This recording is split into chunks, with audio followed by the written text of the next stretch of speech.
Gonna do a haircut. So, really, we're just like looking in the back at what dolls we have, and then like what can we show with these dolls. So we've got this doll that has kind of this random, like heavier fringe on it, and then essentially everywhere else it's like, you know, there's no like layer to it. It's all like long. So I want to show you guys with one section, like one panel, how to take this kind of bob, you know, if you've got some bangs on there, you could even add the bangs or not, and turn it into something a lot shaggier that I've seen referred to as an overcut. Like you've heard of an undercut, but we're gonna do an overcut.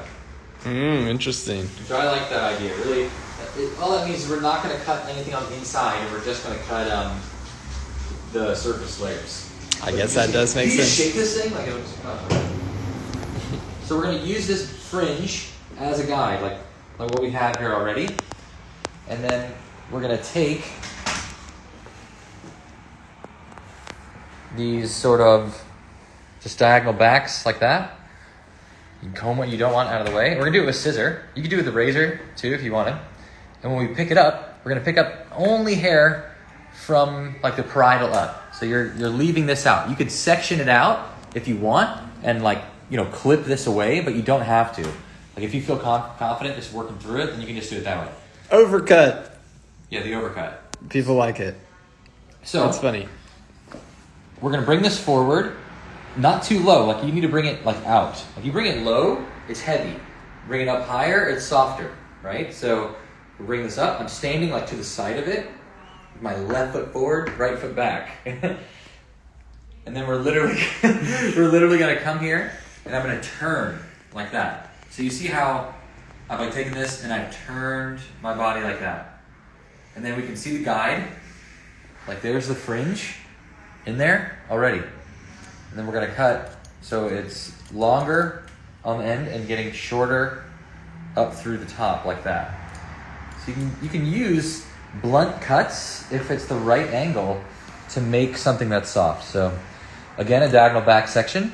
We're gonna bring this forward, but we're only gonna work from the parietal up. So I'm literally just gonna take this out and leave it. So we leave that out.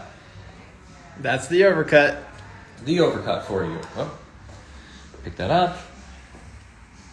Comb it straight forward with a little bit high elevation. And then turn like that. There's your guide on the inside there. And then we're gonna, just using our finger as like a platform for the scissors blade, we're gonna rest the scissor, and then we're literally just gonna open and close our scissor like that. Cool.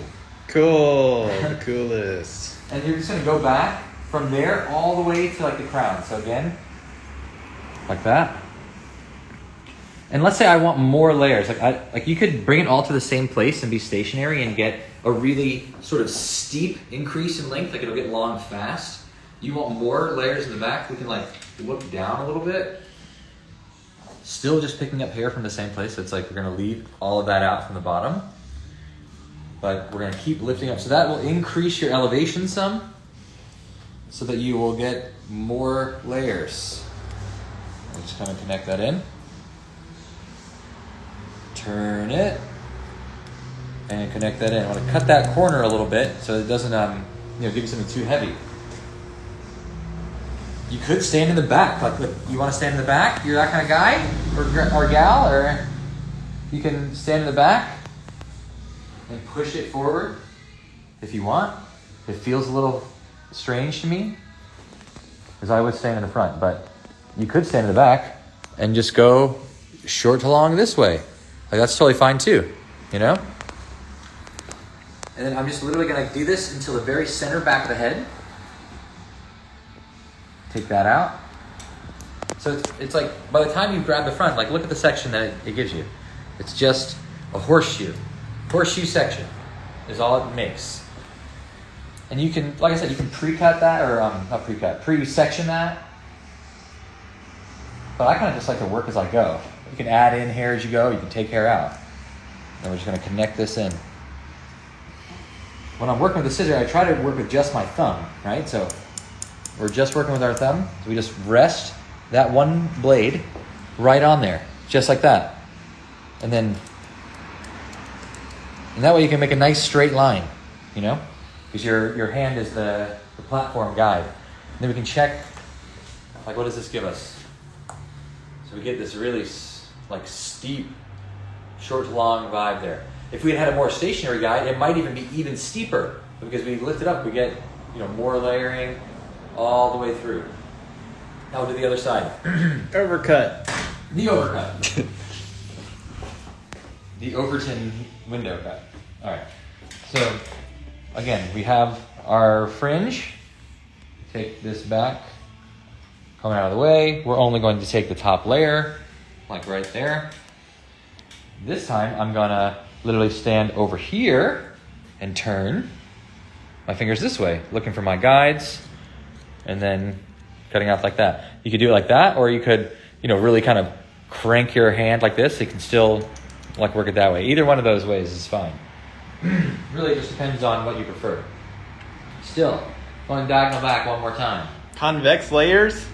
No, I would say a convex layer is something that follows the shape of the head, like that, right? So it would have to be round. A convex is round, concave would be short to long. This is sort of inversion, maybe, where we get longer through the back. It's like, you know, reverse A-line layer. Yeah. A convex layer would be like if I was lifting it up and working my way around the head, which gives you a lot of fullness, a lot of roundness, you know? This is going to give you a lot of softness and like less layering through here. What if they don't have a fringe? How would you decide where to start the guide? Really, wherever you want that shortest layer to be, you would do the same thing. So notice that, like, when I take this section and I go like this, and I create this angle, right? Like, so we cut that in. When I bring it down, it gives us this short to long line.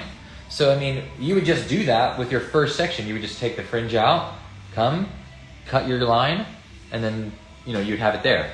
So you just have to start one section early. But there is no right and wrong for where you want to put it. I mean, we could start it down here, or we could start it up here.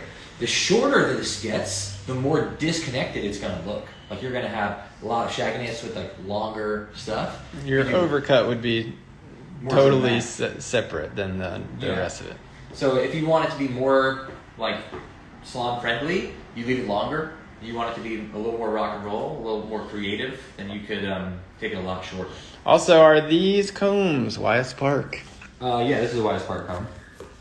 We're actually going to come out with our own combs, you guys. Fancy combs. Yeah, you just wait for them to.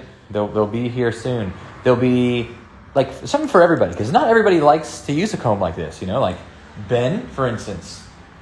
He does not like to use a YS Park comb. He likes to use like a Sam Villa carbon comb, right? Like a big carbon comb. It doesn't have to be Sam Villa. It can just be a carbon comb. It's just a little bit bigger. So we're gonna have a cutting comb kind of like this, but maybe minus the holes and maybe a little more simple. You know us, we want everything to be like fancy, which means not fancy. And then we're gonna have a barber comb, like a flat barbering comb. Like, here's a prototype of it, you know? Or put it right here. Ew, look at that mask. Ew. Sweet barbering comb situation going on there. Yeah. Then we'll have this is Chris's this barber kind of setup. shape. Yo, yeah. And then we'll have the carbon comb. So you have something for everybody, something for every type of haircut. Oh, you are brilliant. How about that? Oh, wow. I happen to agree. No, I'm just kidding. Yeah. What adjustments would you make for curls? Not many. You know, I might put in more space, right? Like, if this is like something curly, and I was doing it so solid, sometimes you want more negative space for curls to like move around. So I might come in and like take out some corners here, you know, to really let it breathe and open up a little bit. But you could do the same exact sectioning. Yeah, anticipate it will shrink a little more. But just having layers in somebody's hair is going to bring out like their wave a little bit more too. Like, you'll see this is a straight doll. Like, the hair is pretty straight. But once we get this layer in, this overcut layer, and again, you can see it starts to just make a horseshoe that I then bring up over the top. See that? It's essentially a stationary guide. Maybe we lift a little bit. and then we just connect to what's underneath there.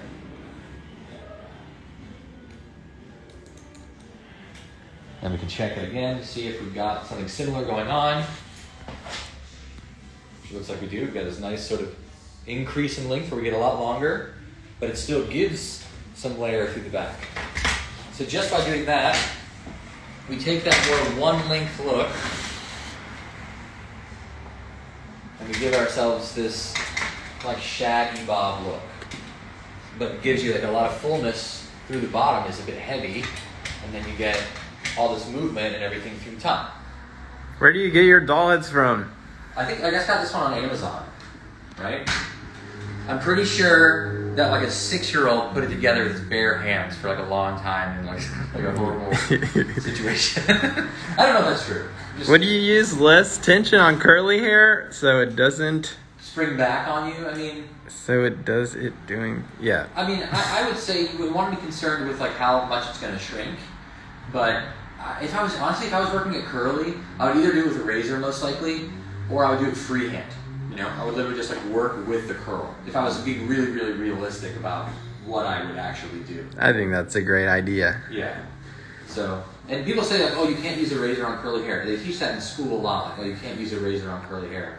And I say, that's dumb. Me too. You can use a razor on curly hair. It's totally fine. We do it all the time. And you can totally make a mess with it. Like you can ruin somebody's hair with the scissors. You can ruin someone's hair with a razor or a clipper. It doesn't matter, you know. It all is about like you and your level of training and like what you're able to do. I bet if I gave Ben a scissor, a clipper, and a razor, and I was like, do this exact same haircut, even this with like a clipper, and he could figure it out. It's all about sectioning, elevation, like the angles you're cutting, and then it's just going to change the edge. Like the edge is a little bit different, or your dexterity has to be a little different, but you know, all the looks are essentially the same. You know, the process is the same. So, there's a person that keeps requesting to come on. Should we bring them on? No. You don't know what's going on there, but check this out. Now that we've got this layer in, and we're just going to lift this and let it scrunch up and collapse in, we give it a little squeezy poo, and then look at that. All of a sudden we've got a wavy look. Oh, look at that go. And then we do the same thing over here. Lift up, little squeeze, and then it's wavy. And that's just from adding those layers. It allows for that to happen. And that's a kind of a fun moment you can have with your clients where you like lift and scrunch their hair, and if they're not used to being able to just like scrunch and go, and you give them something that makes it so they can, then they're going to freak out in a good way. If you're Bethany T65 and you're just joining, this is the overcut. This is the overcut. And actually, I heard that phrase watching on Tran, you know, on Go Tran.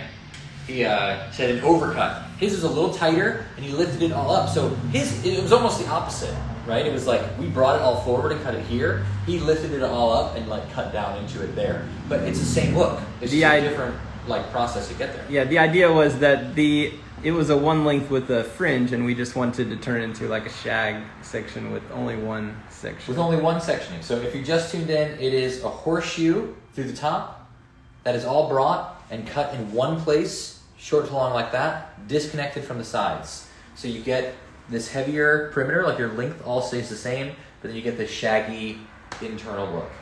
Very nice. If you guys want more full-length education, you can go to the link in my bio and go to fancyhairdressers.com for only $10 a month. We've got new step-by-steps on there all the time. For instance, later tonight, there will be a new color added. It's how to do back combs and do blonde on a short, shaggy look. Something with a lot of layers, which can be difficult to do blonde and back combs and highlights without it looking like sort of chunky and old school because there's so many layers. So I'll show you guys how to do that. They do a full change from like color like this to a beautiful blonde, like rooted back comb.